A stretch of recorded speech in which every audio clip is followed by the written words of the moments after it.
It's 4 o'clock, and I believe we have quorum, so I call the meeting to order at 4:01. We meet today on settled indigenous land, which is traditional territory of the Chinookan peoples of the Wasco, Wishroom, Warm Springs, and Grand Ronde tribes. Please let us honor this land and its traditional native stewards, past, present, and future, and strive today to embody a commitment to cultural equity and reconciliation, ecological conservation, and sustainability. I hereby call this meeting to order at 4:01. Tia, can you please take roll call? Greg, Chair. Megan, Vice Chair. Here. Tamara. Jim. Here. Elazar. Gisela. Here. And Matt. Here. Okay, now is the opportunity for public comment in response to the public notice that was published regarding the Gorge to Mountain Express fare change. Is there anyone that would like to make a public comment? Okay. If anybody's, I don't think anybody's online, are they? No, okay, so I don't need to read that part. Okay, so are we on to proposed fare change for Gorge to Mountain Express? Yeah, Amy? thank you. So this meeting marks the first of 2 required public hearings to consider a proposed fare adjustment for the Gorge to Mountain Express service. So from the current $5 round trip cost to a $5 one-way fare. No formal decision will be made until the second hearing has taken place. Board members are asked to review and discuss the proposal. These hearings also provide an opportunity for the public to discuss. For a little bit more background on how we got here, the Gorge to Mountain Express was launched in 2019 as a pilot program. There was actually a different iteration of the service as well in the early 2000s, but that ended because of expenses and having reliable buses. So the service as it exists today was launched in 2019 as a pilot program. It was free at that time, but quickly gained popularity as a transportation option to recreate on Mount Hood. For the past couple of seasons, in 2020 is when it was increased from free to $5 round trip. For the past couple of seasons, ridership has continually increased on average by 10% year over year. As you all know, this is a very popular service. And this past season, we had 9,125 riders with an average of 8.2 riders per hour, which is really high. So at the time so in 2020, when the board approved a $5 round trip fare, when it was increased from $0 to $5, the reason why they did not make it a one-way or a fare each way is because there was connectivity concerns up at the mountain and that people might not be able to purchase digital fares when they're actually at Meadows. So far, that concern doesn't really exist today. I tried it a couple times last year. There was no connectivity issues at the lodge or where we load passengers. I think it makes sense to change the structure so it mimics all of our other services so that there's a $5 each way. We were also finding that there were some people who kind of figured it out and they just would get rides other ways up to the mountain and not pay to come back down. So that would also help us understand what our ridership is and how many people may still be at the mountain and need a ride back. Yeah, so the $5, it also increasing it from $5 round trip to $5 one way, so a total of $10, also reflects the rising costs that we were seeing in order to help make this a more sustainable service. As we have kind of talked about, and I also included in my memo in the board meeting materials, I'm not sure what long-term funding is gonna look like for the service. For the next 3 years, if my scope change is request is approved by Federal Highways, we have funding through, I think, 28, or the 2027-2028 season. After that, there's a big unknown of how we're gonna fund the service. And I think it makes sense for the board to start thinking about if we can increase the rates to a point where it could pay for itself. I was curious, so I ran the numbers. Based on last year's ridership and last year's expenses, if we charge $10 each way, it could pay for the service. Yes, context was the Gorge Express. Yes, That's the same as the Gorge Express, actually. Yeah. Yeah, okay. correct. That model doesn't work for the Columbia Gorge Express for lots of different reasons, but it would for the service. So can I just interrupt? So Yeah. just to be clear what you're saying, if in theory we were charging $10 each ride, so $20 on a round trip, that would cover the entire operational budget for Bushman. Based on the expenses for last year Okay. and what our ridership was last year. Oh, okay. With current gas or With projection? last year's Last gas. year's gas? I was able to project it a little bit, but it was pretty rough back of the hand estimation. Amy, Back can I to ask it. a question? Sorry to jump in. I Mhm. think Matt had said $10 each way, $20 round trip. Was that correct? That if, yes, So if $5, what you're proposing to raise it to is basically half the cost of the service, the yes, actual expense. Okay. yes. If we receive the same, couple caveats there.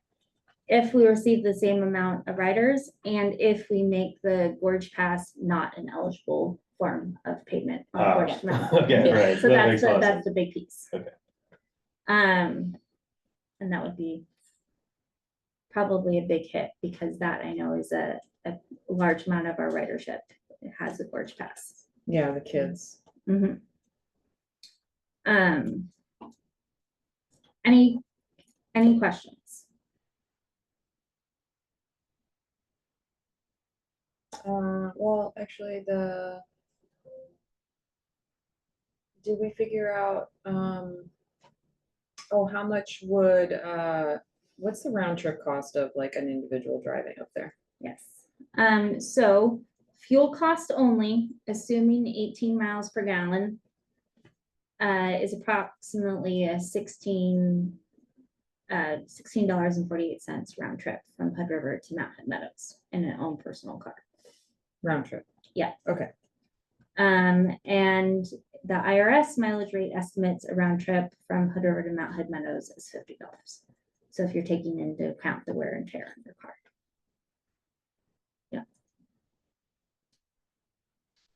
And you have And- to pay for a parking pass. Yes. Right. And that's an annual thing though, right? Yeah. Parking, And I it's like think- a forest pass or something. Right now it's about like $50. One caveat there is I don't know if this. I don't know if Meadows might change that in the future depending on what happens with ODOT if they don't continue to plow their parking lots. And is it a final decision, or final, I guess, a proposal to exclude both the annual adult Gorge Pass and the youth Gorge Pass? So right now, that's not part of the equation. It would simply, we would continue with this. The proposal is $5 each way and the Gorge Pass, youth and adult would continue to be an eligible fare. Okay. I don't think we should make that decision about the Gorge Pass unless we're getting to the point where we need to figure out a long-term sustainable funding option. That doesn't include any subsidies. or any other questions? Just maybe a Um, brainstorm for that in the future too. Maybe there's opportunity to do like a season pass for the bus too. That's a higher rate in case, somebody's like gonna ride it all the time. If we're gonna exclude the gorge pass. Yeah, that is a potential. In theory, our new dispatch software is gonna give us a lot more. Give us a lot more data points to be able to sort of figure out the cost implications. Yep, the dispatch software should give us more understanding of really how many people are paying that one-way fare and how many people are using the gorge pass. But I just wanted to bring that up because I think that's something that the board should think of long-term, and just kind of have a nugget in your brain. The other thing that the board should be aware of is that because there is a government shutdown happening right now, I have not yet heard back from FHWA as to when or as to if my scope change request was approved for the current flat grant that is going to pay for this year and the next 2 years after that. We're gonna, FHWA is federal highway. we're still proceeding as everything is going to be okay, but that's just something to be aware of. If it's not, Then we should Sorry. know more by the next hearing. And if that is the case, I would probably suggest that the board think about if we try to increase the rate to make it so that user fees can pay for the system. We will also know more by then, and this is kind of goes into a conversation later in the board meeting of what's happening with the additional STIF funds that were approved during the special legislation. So we should know more about when that could possibly come into play by the next board meeting. I just thought of I can't believe I haven't thought of this question yet. How much does bachelor's public transit to I think it's $15. each way? Yeah. Okay. And they're also a 15-minute service. Every 15 minutes. Meaning, yeah, and it only takes, I think, 15 minutes to get there. Oh, But I can come back with all of that information at the next board meeting. okay. Yeah, and if there's any other. I don't know, There- mountain- Their round trip $12, one way $7. Okay. That's Thanks, Jeff. I don't know if that's for last year or this year, but that's what their website has on it right now. Great. $2.99 for a season pass. $299. $299, yeah. Just for the bus. Do they have any type of youth pass, Jeff?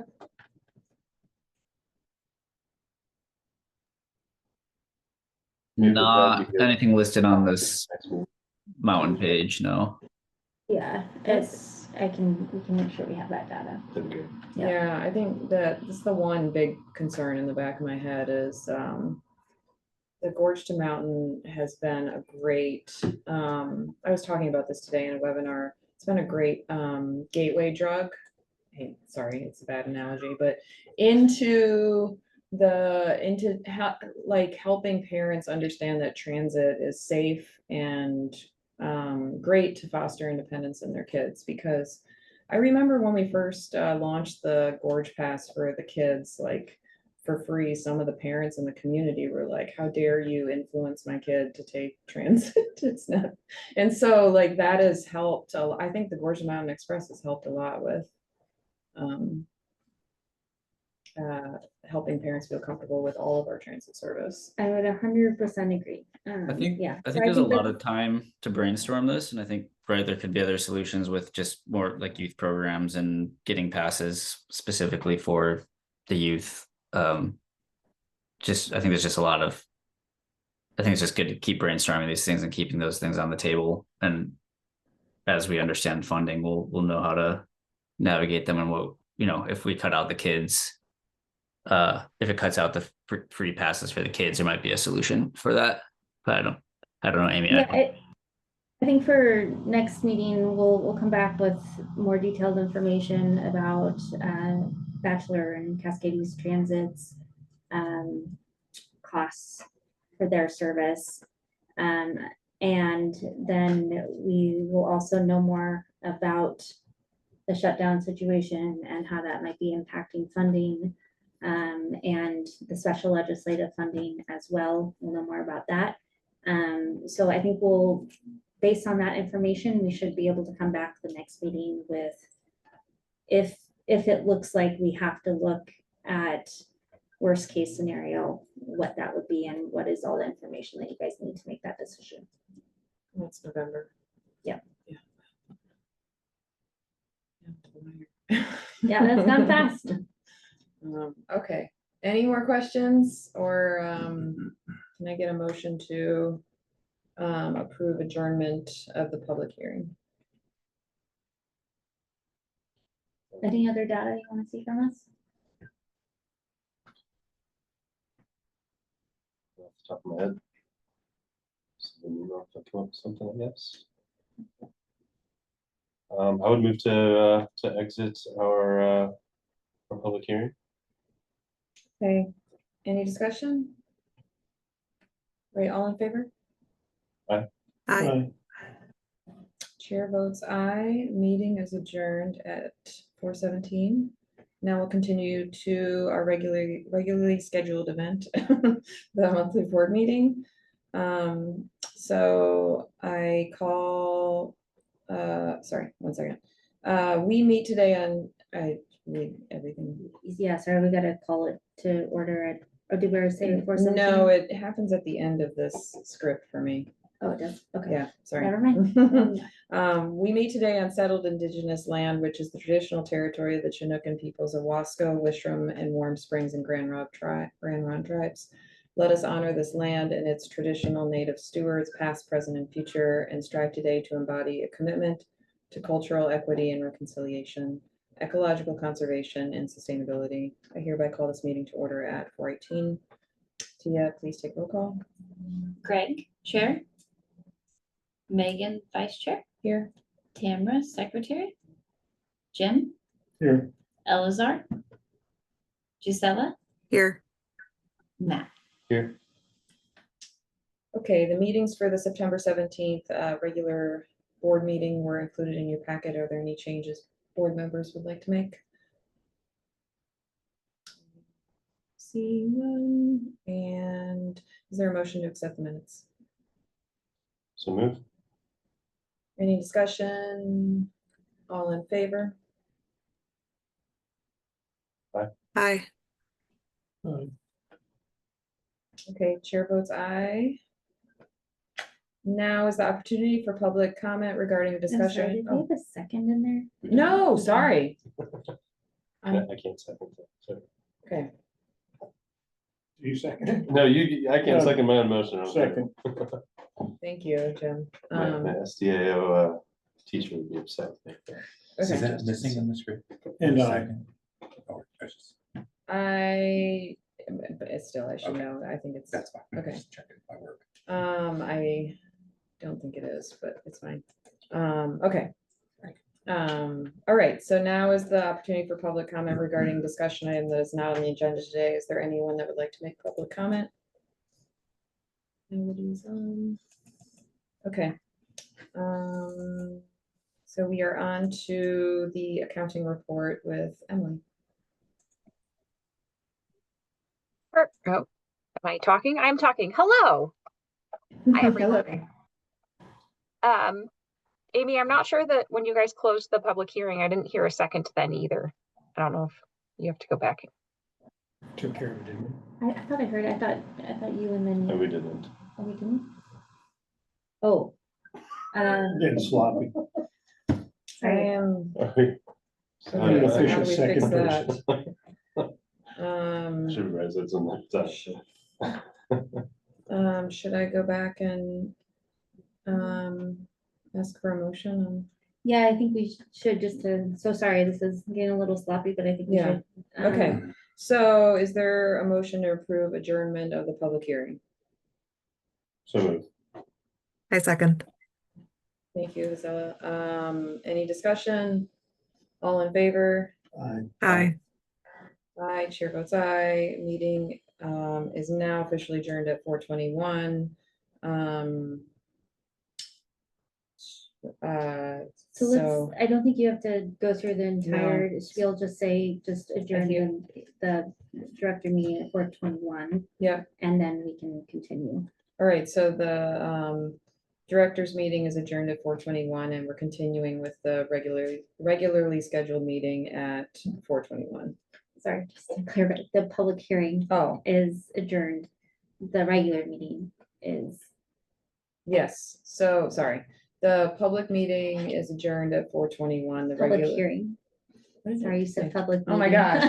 The public hearing is adjourned at 4:21. The the regular monthly meeting is starting at 4:22 now. Do we need to take roll call again? I think we're okay with roll call, In meeting minutes, and and we're let's now, just for the, Let's just, for the let's just do sake, it all let's over do again. I the- mean, yeah. might as well. Still here. Aye. okay, roll call Greg, chair. Megan, vice chair. here. Tamara, secretary. Jim. Here. Elazar. Gisela. Here. And Matt. Here, Okay, minutes for the September 17th regular monthly board meeting were included in your packet. Are there any changes board members would like to make? Nope. Okay. I move to accept the meeting minutes from the previous meeting in September. Can I get a second? Second. Thank you. All in favor? Aye. All opposed? None. Chair votes aye. All right, public comment. Not seeing any public still. So I think we're finally on to the accounting report from Emily. there you go. Thank you, Emily. Yeah, no problem. Thanks, guys. I just was like, "Ah, I don't know if I should say something. If I wait too long, then it won't." Anyway, Definitely should have. Thank you. glad we can all be on the same page. Yay, here we are. Another quarter is over. We just did the board presentation last month of your financials being done, and now we get to present another quarter. So seems very, very fast, but it's nice to see you all again. I have to request to share my screen. There we go. Okay. Let me know when you can see what I can see. Okay. Are we there? Yeah, we can see. Yes. Perfect. Okay, so I've been doing this format. Again, I'm open to any suggestions if you don't like this or have a way that would be easier to go through this with you, but I kind of do the management report and we look through the actual financial packets simultaneously. So we will start with the statement of financial position.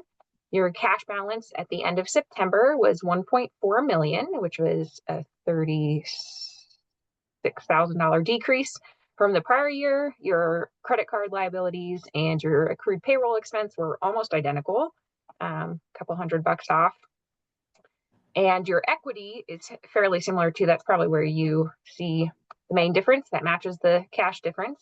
So your unassigned fund balance went down by $277,000. And your restricted STIF funds were about $50,000 more, and your restricted capital asset funds were about $4,000 more. So those are pretty similar. In total, your total equity went down by $35,000, which matches pretty closely the change in your current assets. I also included this year a comparison by quarter for the last 6 quarters. So the end of last fiscal year, and then the all quarters of last year, and then this current fiscal year end. That just shows your net position broken out by the unrestricted, the restricted, STIF and restricted vehicle funds. And you can see it's pretty consistent. So that's really what I was trying to get at, was that you guys have been pretty consistent year over year. And the main number that we don't know for sure yet is the STIF restricted fund balance because that's based on the grant reporting once that gets completed. And so we don't adjust that number until after the close of the quarter. So I don't know the for sure end number on that yet, but that's the preliminary number. Does anyone have any questions on any of those things yet? Okay, do you like this? Do you like this net position comparison? Yeah. I like to see, I don't know, just changes over time. That's a nice visual. Yeah, thank you. Perfect. Okay. Well, that's good. Thank you. The statement of activities is where we will move next then. And again, my notes over here include some of the budget stuff, but I'm not going to jump back and forth between the budget report and the prior year comparison report. You guys can look at the budget more in detail later, and then I'll also review it at a very high level at the very end. But there is that detail in my notes. So total revenue so far for the year for the first quarter is just under 575,000, which is about $65,000 less than last year. The main differences being between federal funds and state funds. So your federal funds went down by quite a bit. That's not surprising given the shutdown. Your state funds went up. Some of that is your STIF discretionary funds and the Gorge Mountain Service and improved technology grants. So they all fluctuated, but in general, we didn't see any massive differences. Compared to budget, you're really short on revenue, but that's largely because you have a lot of expected revenue for your capital grants, which we'll talk about later. Cost of goods sold. So comparative cost of goods sold from last year. So your total cost Quickly, sorry, go ahead. As I'm reading this, you said 65,000 less than last year, but this says 65,000 more. Oh, you're right. Yep, you are correct. Okay, Thank you. I'm just making sure. Okay, cost of goods sold. Yes, so you're right. The state funding was a lot higher than the deficit in the federal funding, resulting in a net increase in total income compared to the same quarter in the prior year. You are correct. Thank you for clarifying that. Cost of goods sold. So for the first quarter, your total cost of goods sold was $131,000. They were very significant. So compared to prior year, I gave you guys a nice little visual here. And it kind of goes backwards up. I don't know why Excel does that, but anyway, the fuel's at the bottom. So you can see your fuel expense in last year's first quarter was 46, almost 47,000. And this year it was just under 43,000. So about $4,000 less. Your vehicle expense is very similar. You'll see there's a big difference though in your operating expense. So the majority of that difference comes from the GPS tracking software and the fact that you guys have done this longer term subscription now. And so it's a less recurrent expense than it was in the prior year. So that's why you see a big difference in those numbers. Otherwise, the other underlying things like shop supplies, merchant processing fees, and radio software, all of those things were pretty stable. The driver expense is very similar to last year too, from about $3,000 between the two. Advertising, again, pretty consistent. And the grants and contract match funds, that's the other very big difference that you see. And that also has to do with what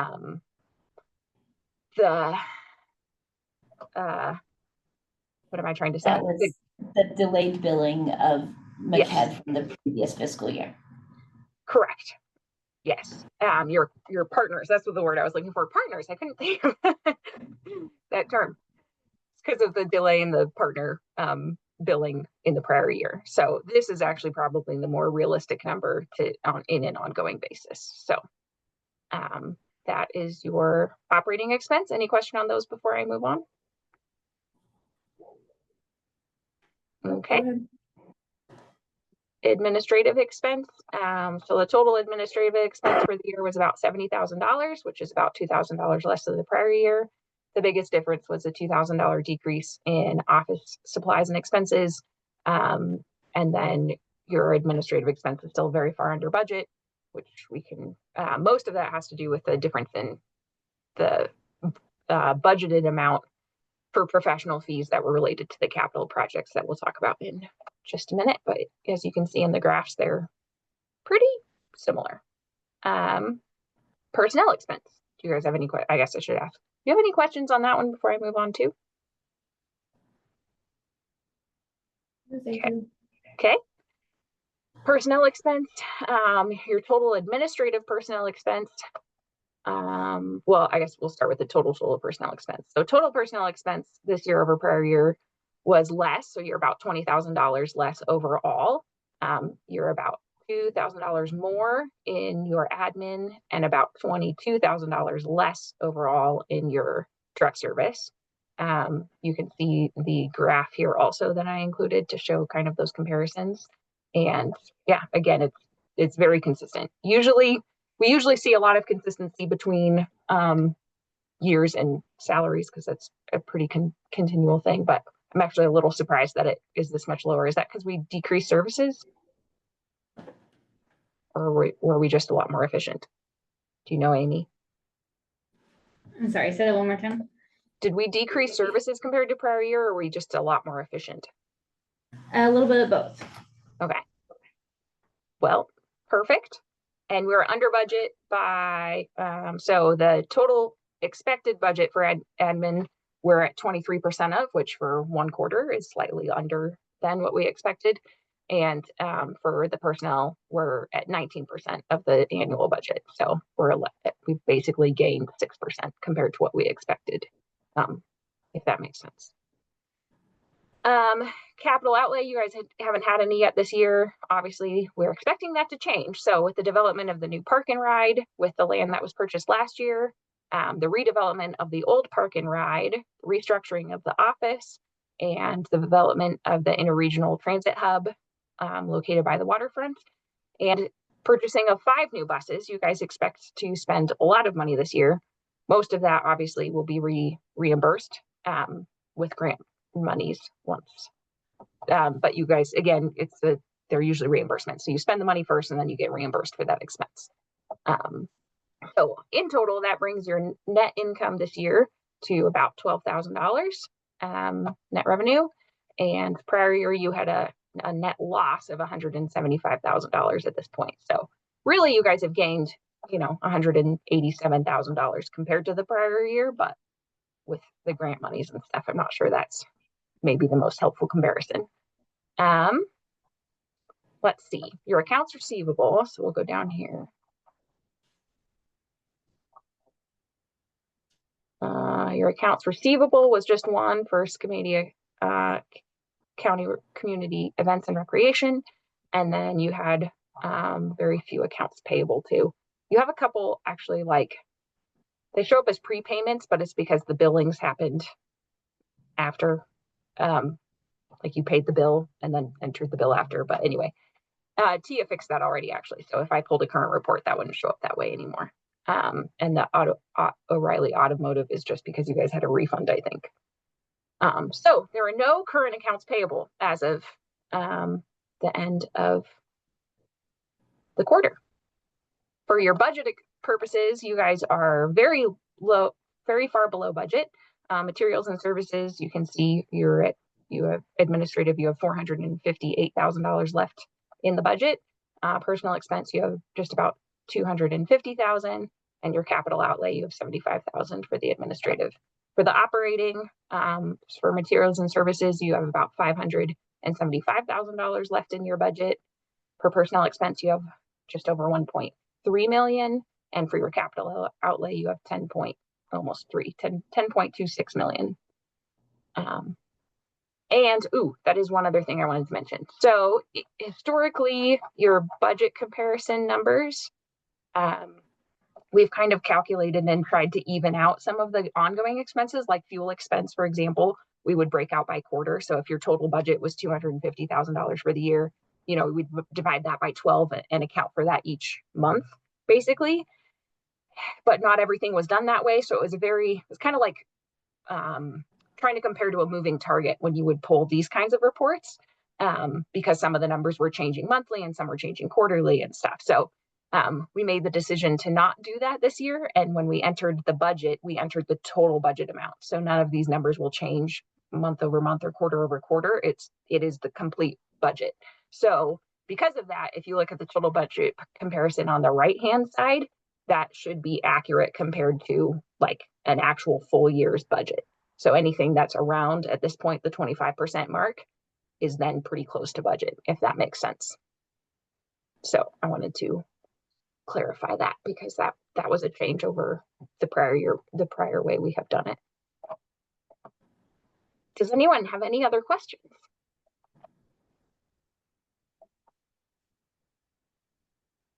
I don't think so. Well, thank you, Emily. This was great. I love the graphics. Perfect. I don't know how to stop sharing. Is that something you make me do?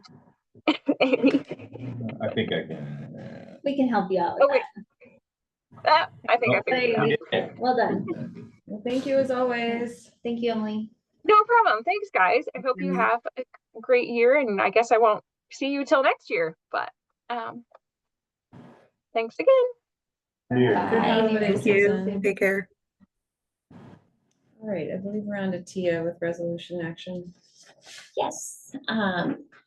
So in your packets was a memo for the ACH Review and Authorization Authority. We have, I believe this is our third year now of bringing this to the board for approval of our ACH and AutoPay vendors.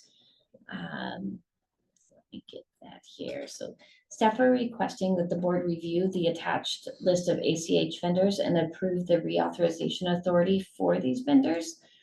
You'll notice that there are a few additions to the list this year, which we have added Crystal Greens Landscape, which is the new landscaping company that the board recently approved. Gorge Janitorial Services. They provide our cleaning supplies and toiletries. Jotform. Jotform is a platform that we use for our employment applications, just credit card tracking. It's a really beneficial program that we utilize. River City Environmental. They provide the maintenance and service for our oil and water separator in the shop and around the facility. And then Spare EAM. They have not officially started yet, but we are in the process, so you will likely see them going forward. It's neat that we use job form. I use that. We use that for Anson's waivers. So handy. Yeah, It's yeah, I pretty like the nice. reporting too. So we are asking that the board discuss and vote to approve or not approve the ACH vendor list. Are there any questions about any of those? It's just when does Fleetio roll off and Spare EAM? Yeah, I mean, We are they have to both be on the list for now, I know. yeah, we're shooting for December, and Fleo does prorate, so Yeah. All right, do I have a motion to approve the vendor list? I'll make the motion to approve the ACH vendor list. Second that. Thank you. Okay, any discussion? All in favor? Aye. Aye, chair votes aye. All right, operations report with Jeff. Hi. Hello.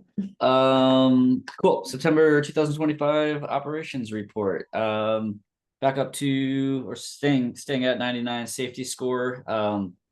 Had a slight increase, very slight increase in moderate and a decrease in severe. Yeah, overall still doing great in safety category. We got fixed OTP. That is good news. I guess I'm kind of jumping around here a little bit, but we launched our Swiftly software, our new dispatching software for fixed routes that got launched at the end of September. So starting October, we'll actually get an OTP report for that. So that's pretty exciting. We're still working out some of the software parameters to make sure it fits how we run our routes. DAR OTP for September 2025 are at 96.88%. Vehicle hours driven 1,127. Vehicle miles driven 35,320. Fuel costs 14,413. We're at about 0.41 or about 41 cents a mile. And then 3 customer complaints, 1 vehicle incident, 2 customer incidents. The formal complaints, a lady called about the new bus stop at 22nd and Montello. She suggested moving the sign to the end of the yellow zone so that people wouldn't lay on her property or walk in the street to go around the sign. We since moved that sign since they are not permanent. They're easy to mix adjustments like that. A customer complained that a driver had refused to use the ADA ramp at Gateway for her luggage. She used a cane and said she usually has a walker. A customer missed the bus at Gateway because the website was unclear as to where the stop is. Vehicle incidents. I think that's bike accessory. How much that happens, by the way. Sorry, Jeff. I wonder how much that happens that goes unreported. Confusion at Gateway. Potentially a lot. I looked at the website and I wasn't sure how to make it more clear. Yeah. Because it does say on our schedules and on our website, it says Gateway Transit Center, and then it says the crossroads. Mhm. So I don't know how to make that more clear. And it also, unless I'm forgetting something, we made it that way to mimic how TriMet has it listed. But we can double check. So I'm not really sure how to make that more clear. Unless it's like a pin, Possibly. but yeah, anyway. Yeah, we could even do Tim, maybe you can chime in on this, but we could even do you've been pretty good at making those like zoomed in sections of maps where it can really just isolate that Gateway Transit area and just show like usually an extra square kind of like pop-up bubble. I don't know if that's making sense, but we have them on some of our other maps that help detail that information out. Yeah, that could definitely help. That's a good idea. We could put that on our website too. Mhm. Yeah, Yeah, I it's know definitely when you're like making space close and- connections. It's Yeah. like you're kind of frantic, like, oh my God, where's the bus? It's about to leave in 5 minutes. Like, Yeah. but you don't really think with a clear head. Okay, yeah. It's not like a website would help you at that point. And then actually, Jeff, now that I'm thinking of this, we should probably double check our GTFS data as well to make sure that's updated. To have that stop name on there. Yeah. Inside Google Maps. Okay. All right, sorry, go all ahead. Good ideas. Thank you. Yeah, it's all good. Sorry, now I'm going down a rabbit hole. I'll look at the GTFS later. Okay. The driver reported that a bike accessory fell off while on I-84. I'm actually not sure what that accessory is. Are you, Amy? Hopefully it was a Yes. water bottle. No, it's really like, it's like sad because we were just looking for it yesterday on the drive to Portland and I'm still like not losing hope, but it was a pad on the back of our mid-tail bike. That just blew off. Oh, no. Yeah, we can reorder it, but still, I hate being a litter bug. So, yeah. Anyway, it's totally our fault that it wasn't. Anyway, go ahead. Well, I hope you find it. Okay, customer incidents. A passenger that had left their vehicle in the park and ride for a few days discovered that their gas tank had been drilled and gas stolen, as well as items inside the car stolen or damaged. The customer called the police to report the incident, and Cat supplied video to the police. Yeah, pretty unfortunate. Something that used to happen more frequently. Haven't had it happen in a while, and the police were starting to do a few more extra sweeps down in our lower lot to just check on vehicles parked down there. Can I just ask what our policy is on like overnight or extended stay parking down there?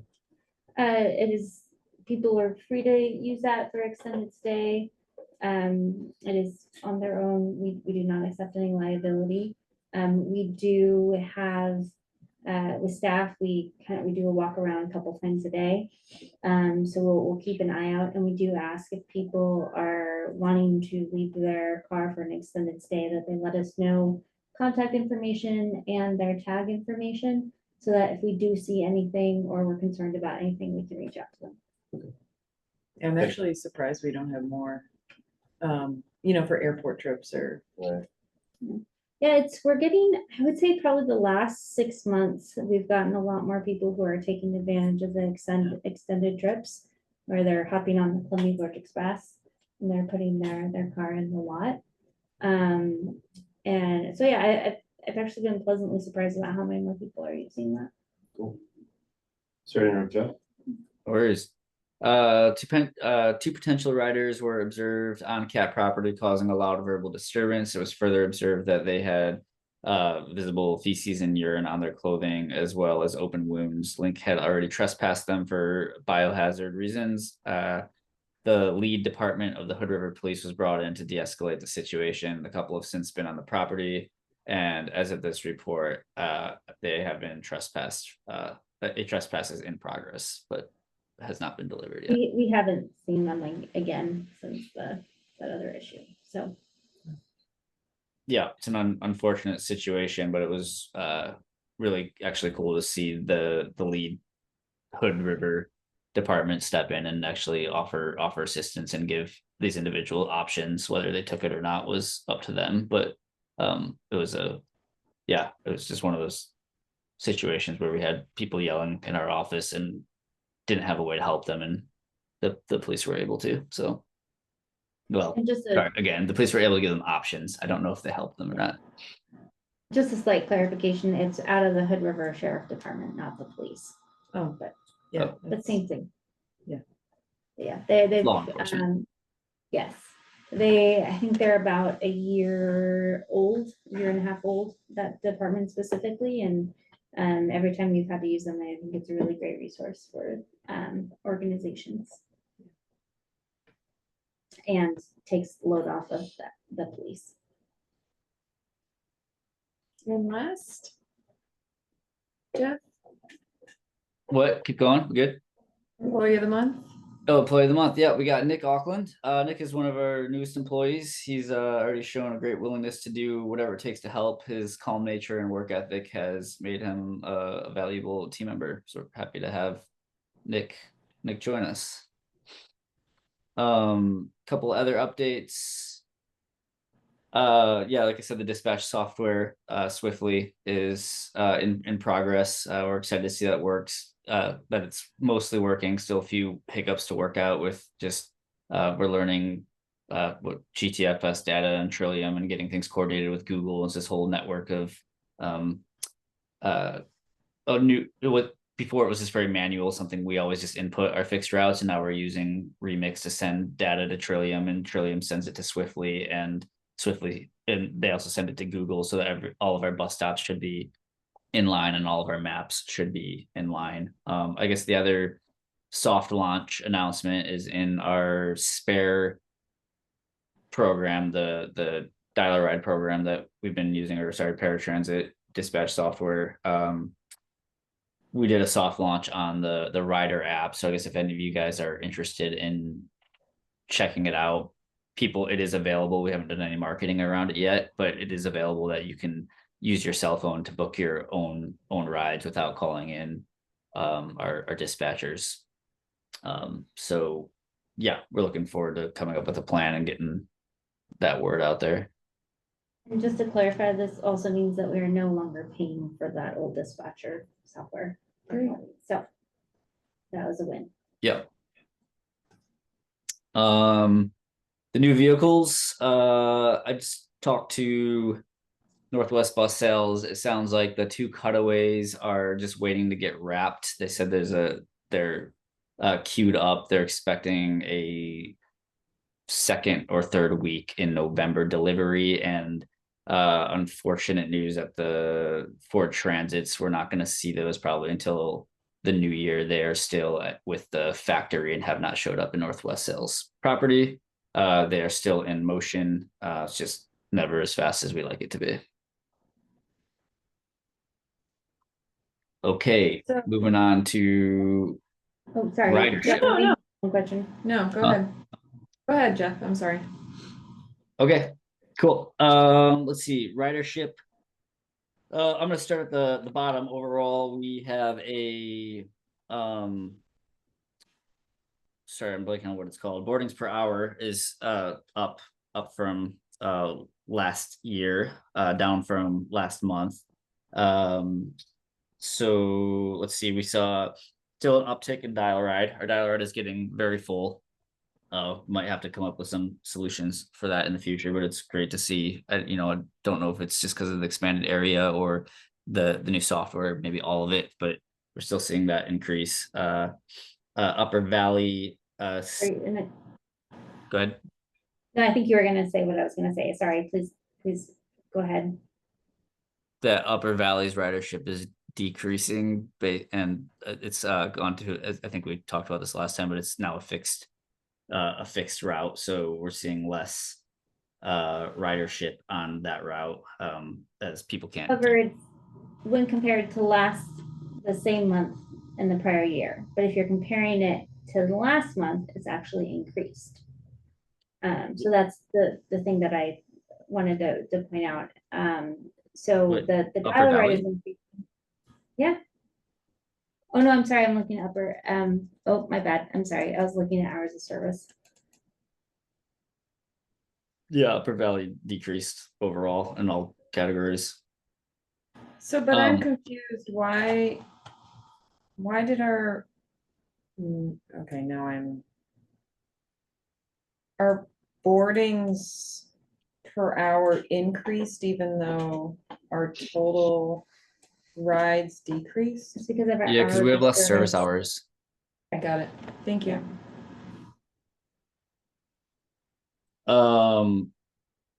Yeah, Columbia Gorge Express was down about 200 passengers from last year. But again, it's less service hours. The service hours went from 562 to 490. And then also White Salmon weekend was only for half of the month, or the first 2 weeks of the month. So there's a decrease in the ridership there. So we didn't have the same amount of seasonal services. So that's mainly why you see the overall decrease in ridership numbers, but again, increase in riders per hour based on service hours.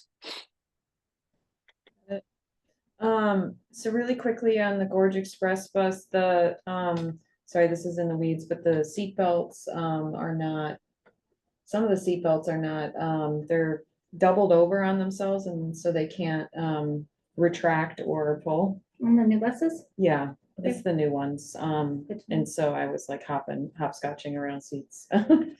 So anyway, I don't know what's causing that, but I'm not sure. We'll look into that. I know they're totally functional. It's just that they're doubled over on themselves and it's causing them to be, anyway. That's good to Oh, know. sorry, it's causing them to what? Sorry, I'm just taking that. Either not pull out or retract in. They're like just stuck into one position. Okay, like for sizing. Yeah. Yeah, I think a really skinny person was there before me and I was like, there's no way I'm, it's like a Tommy Boy situation. Anyway, all right. Jeff, Cool. I think, is that done? Yeah, I'm good. If anybody has any questions, let me know. But other than that, yeah, that's what I got. Well, thank you. Thanks, Jeff. Yep. All right, we're on to Amy's report. Okay. All right, so for the legislative update, my intent is to update the board on the special legislative session transportation funding bill that was passed on September 29th. And there's no action required of the board at this time. So the bill that was passed includes a 0.01 increase percent increase for transit and other, and there's also other tax increases that will assist with the budget shortfall for ODOT counties and cities.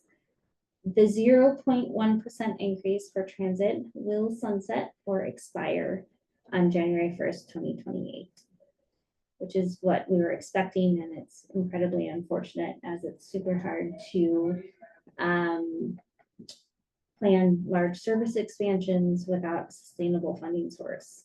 And ourselves, as well as other Oregon transit agencies, will likely only be doing capital investments or improvements with those funds. And at the OTA meeting, so the Oregon Transit Association meeting that happened last week, there was a lot of expressions of feeling like we can only fail with this because the public is not necessarily going to see all of these improvements with service expansions, even though the tax will be increased. So there is likely going to be some sort of advocacy from Oregon Transit Association that will be making this point to legislators and the public. What that looks like, I don't know yet. That's something to be aware of. And as you're talking to the public, would love for you to make sure people understand that. And so very briefly, what the public needs to understand is even though our funding is being increased by or the payroll tax is being increased by 0.01%. They're not necessarily gonna see large service expansion. The transit agencies are gonna be using those funds mostly for capital improvements.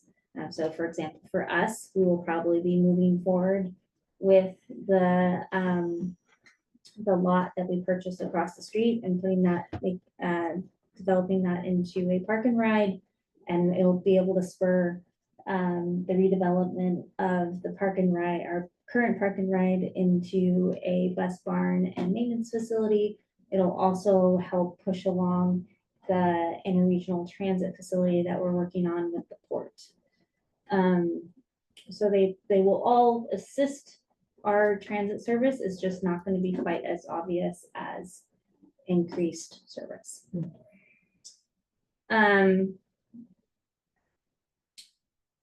So though there's that. I also did learn that it is likely that the transit tax increase, as well as some of the other increases that are going to go towards ODOT counties and cities, will probably be taken to a referendum. So the voters will have to vote and approve on it. For transit, that means that if that is done, we will not see that increase until that vote happens. So that vote will probably be next November. If they Not get, in May, not in the primary, likely not. a year, Yeah, and they need what, 78,000 signatures or something like that? I believe it was, yeah, I think they aim for 115, knowing that there's a number of them that are, yeah. Another decade. Yes, so we'll know what is happening with that. And so it's 90 days from September 29th. So it'll be the end of the year that we know if that officially goes to a referendum. And my hope is to know more by next month as to what that's looking like. But the OTA says that there's a lot of backing for this, so it is likely to occur. So we need to prepare for that as well. And I'm guessing they're gonna maybe separate them out into 2 ballot measures. Potentially, yeah, that would be my guess. What would they separate One out? is The city, county, and one is transit. I also don't have a good answer yet as to what happens if this is taken to a referendum. What is ODOT or the county or the city's plan? It's pretty clear what will happen for transit, but I don't know what happens to that money that's supposed to go to them. Okay. I'm hoping to learn more. I will be at the Oregon Transit Association conference that happens November 2nd and 3rd. So I will know more after I go to that.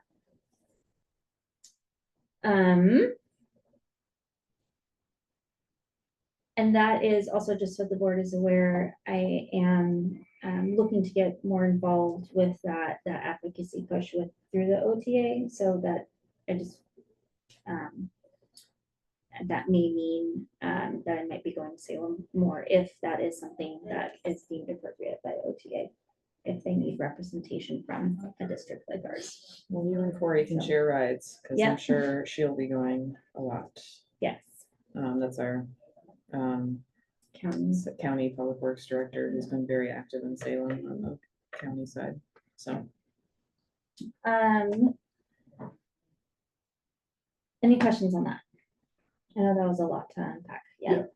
So, I mean, we, in theory, just got all this extra money, but Mhm.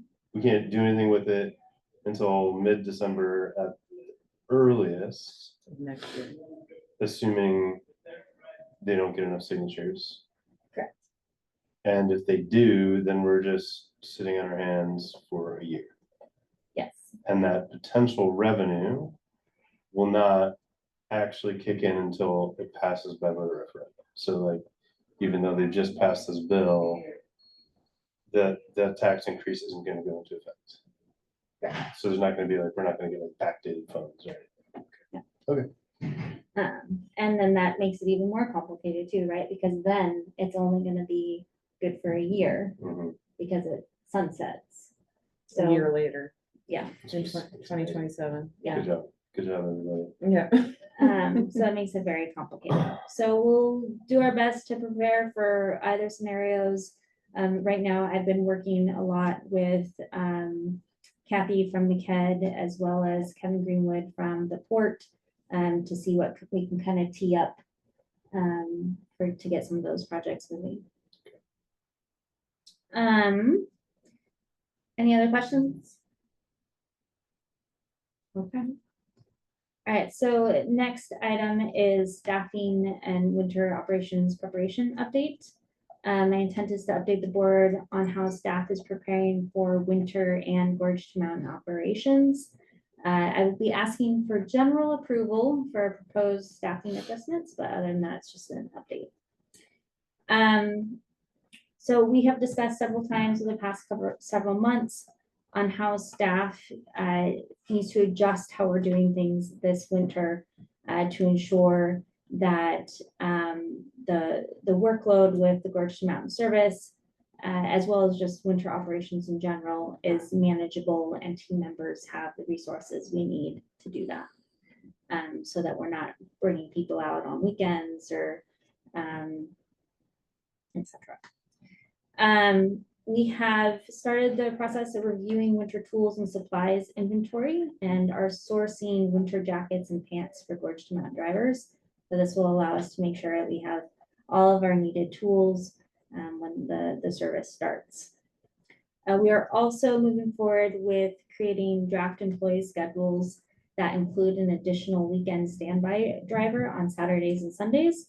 So that will mean there's a standby driver on the weekend anytime we're operating the service. So last year we only had one that started, I think they started at 8 and they went till 2. By adding an additional standby driver, you'll have one that starts when the service starts. So like get 7 and then they'll go to 1 or 2. And then you'll have a second standby driver that will start at 12 or 1 and go till 8 or 9. That way, if we have severe weather and we need to send someone, an additional driver out on the route, it's not the field supervisor like it was last year. And it'll allow for us to help the last driver in when they're done for the night to help with any additional, whether it's cleaning the bus or anything else that happens if some issue popped up on the last run, anything like that. So it just gives the drivers more support as well as the field supervisors more support as well. And then in turn, that means that with the field supervisors, keeping them available in the office or, not driving, that means that myself, Tia, or Jeff are not answering phones, which caused a lot of issues last year on our off days. Any questions on that so far? Okay. Additionally, I would like to move forward and gain general board approval to increase our field supervisor staff from 3 to 4 people. This would allow us to have 2 field supervisors working on Saturday and Sunday instead of just 1. So right now we have 1 field supervisor who works the entire day. And I would like to make that 2 separate shifts. In order to do that, I need another field supervisor. And it would also create more coverage because there'd be an overlap from about 10 to 3 p.m. with 2 field supervisors in the office on Saturday and Sunday. Whereas right now there's just 1. So when things arise, when things happen, it's harder for us to address. So Monday through Friday, it's what? Monday through Friday, we have 2 field supervisors that work. One works the morning shift, one is the evening shift. And then we also have myself, Tia and Jeff and Tim and the dispatcher. So we're much heavier on the weekdays and not as heavy on weekends.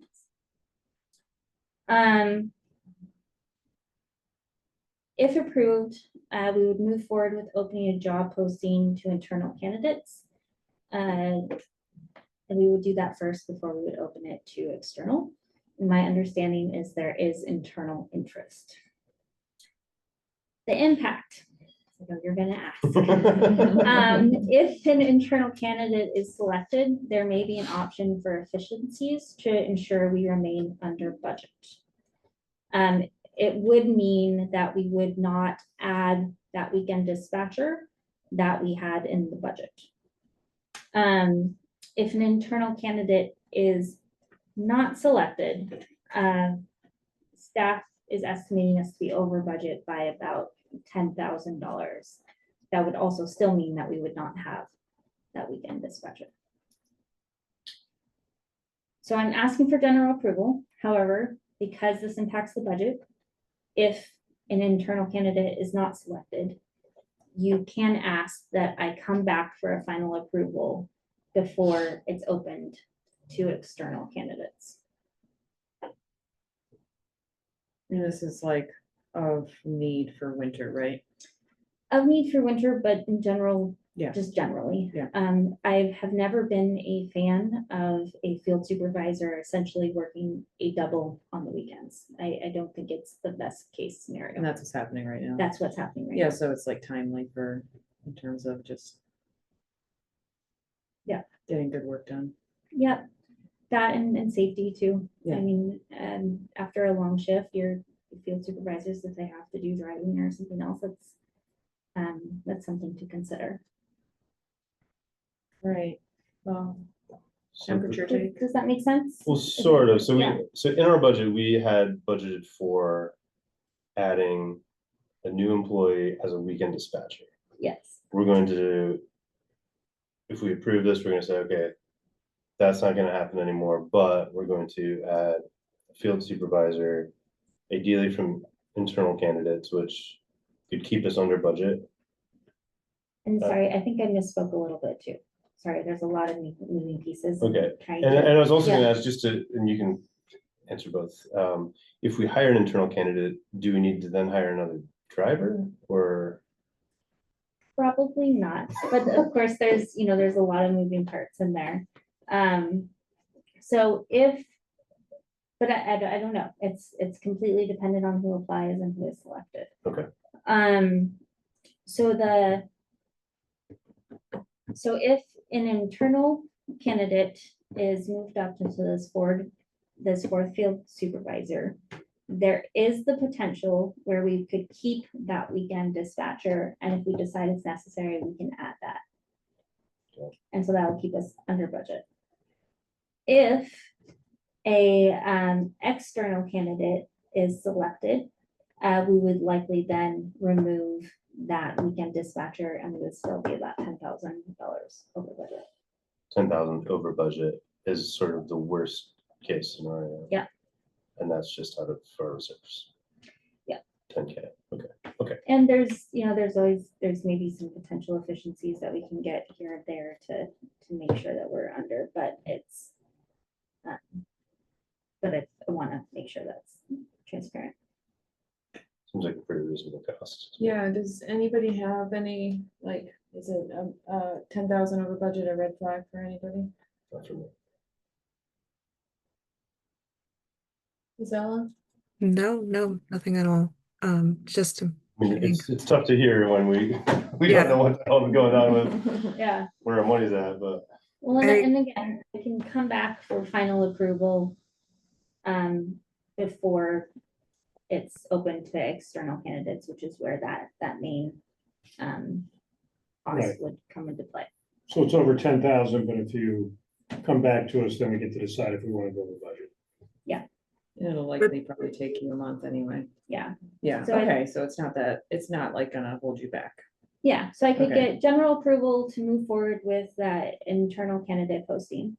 And if there are no internal candidates, then I would come back to you all next month and to get final approval for the over budget potential. So, Okay, and this is just a general head nodding, we're okay with this? Okay, cool. All right, Gisela, can I get a general head nod from you or a thumbs up? Yes, thumbs ups. Thank you. All right. Okay, so the next item is I-84 construction updates you all might have seen. So this is, yeah, this is just an update on upcoming construction and how it's going to impact us. There's no action required. But as you might have seen, ODOT is completing some major construction work on I-84 at the McCord Creek Bridge. It has been a single lane going eastbound for the past couple months, and we have seen delays. Starting tomorrow, they are making that single lane going both directions. Oh, even better. Yeah, so 14 is gonna yep, see some. delays are expected. How much I am not sure, because it is also going into the colder season, so I'm hoping that will reduce some of the congestion. They are expecting these single lane closures each way to be completed by the end of the year. So that is good. However, next year they are expecting to shut down I-84 completely for a couple days. And this is just for your knowledge, we will likely probably have to shut down the Columbia Gorge Express service for a couple days when that happens. I have gotten assurances that they will let me know as soon as they know when that will happen, so I can make sure there is appropriate public notification. 4th of July. make sure we're all out Yeah. of town, right? Yeah. Get to the airport before that happens. Yeah, make sure, right. Can we like promote alternative services? Yeah, I'm Like not, as like a public service announcement, like Amtrak is a great alternative, like. Amtrak is a great one. What is that If run it's on twice- time. Does that run twice a week? No, it's twice a day. It's like actually perfect commuting hours. It comes at like 8 in the morning, like it The goes. Benjamin to Portland? It goes to 8, yeah, at 8 in the morning, and it comes back at 6 something. If on time. If on time. Yeah. It's the one from Portland to here is always on time, usually. It's the one coming from Right, Chicago 'cause it that stops might in be, yeah, because the Spokane oil for trains or whatever, yeah. I think there's nothing wrong, and we're all about transportation and having transportation options in the toolbox, and to me, that's one of them. And I think we can come up with some other potential ideas as well when we get closer to that date. For the short term, so starting tomorrow, we are just assuming that there's delays going to be happening. We have a number of operational solutions of how to address them when they occur. Probably the biggest one that I want to make sure is noted. I have gotten approval from ODOT that if going eastbound, there's extreme delays and the gates are shut down at exit 31 at Multnomah Falls, we can bypass Multnomah 30 or Multnomah Falls stop. Now, if that seems like that's happening more than once, what I will likely do is I will just shut down the Multnomah Falls bus stop because of construction until it can reopen again, and once it's more reliable for us to serve that stop. Any questions on that? No, I didn't. I was about to like get so excited because I thought you were gonna say we could like get bus rapid transit past all of the Yeah. congestion. Shut down It'd be the bike like, lane. that'd be like the best form of public marketing for transit ever. Man, I wish that could be possible.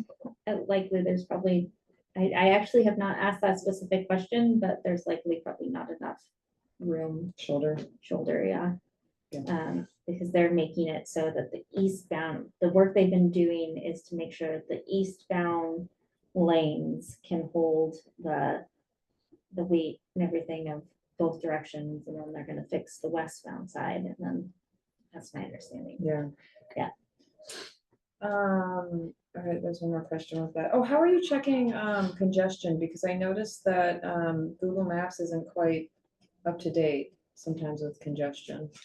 We're doing trip check Okay, and good old hand radio okay. action The trip check is working? for the most part. I Okay. haven't heard any huge concerns with it. Okay, because I wasn't pulling up anything. Oh, weird. Yeah, Yeah. for, the red and green lines or whatever. Yeah.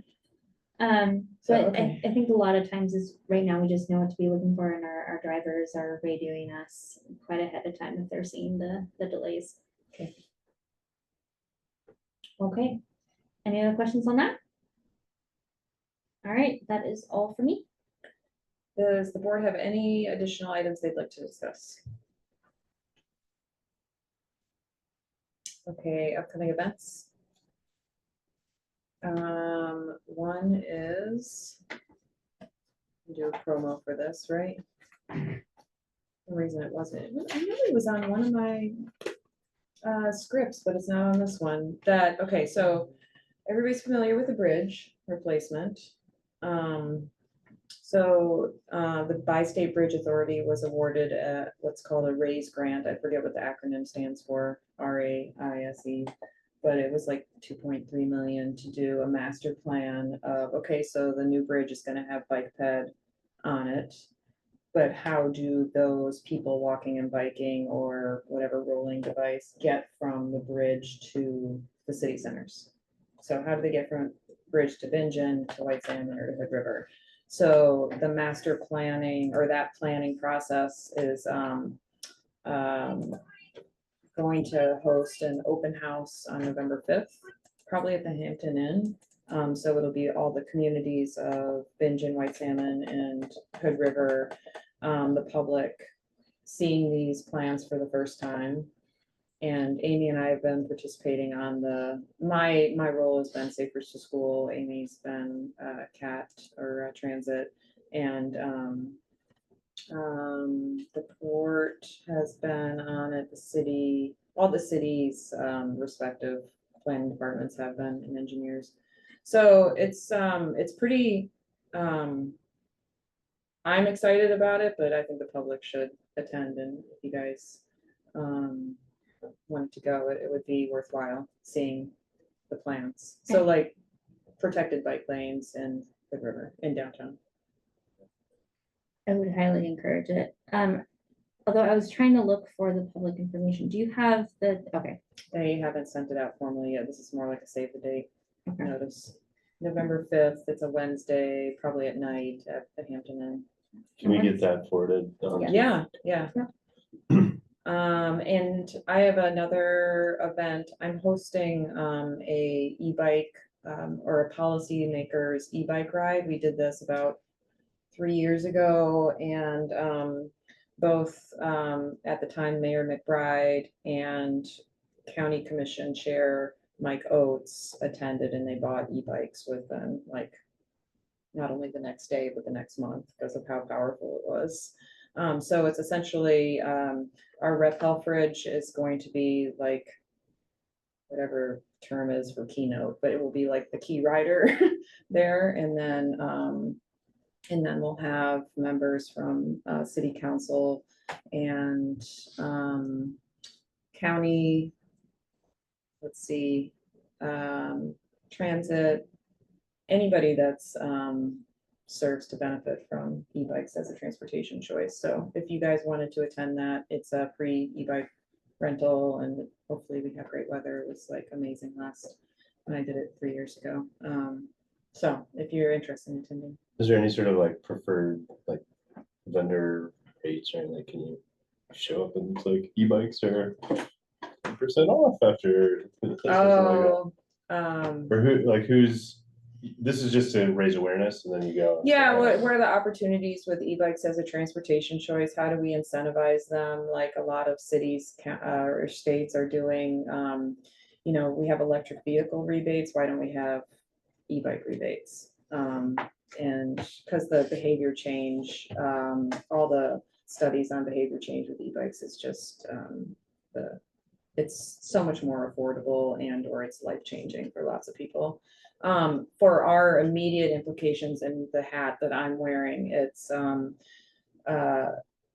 there are two very dominant age groups in e-bike purchases or users right now. One are 50 plus and one are essentially middle schoolers.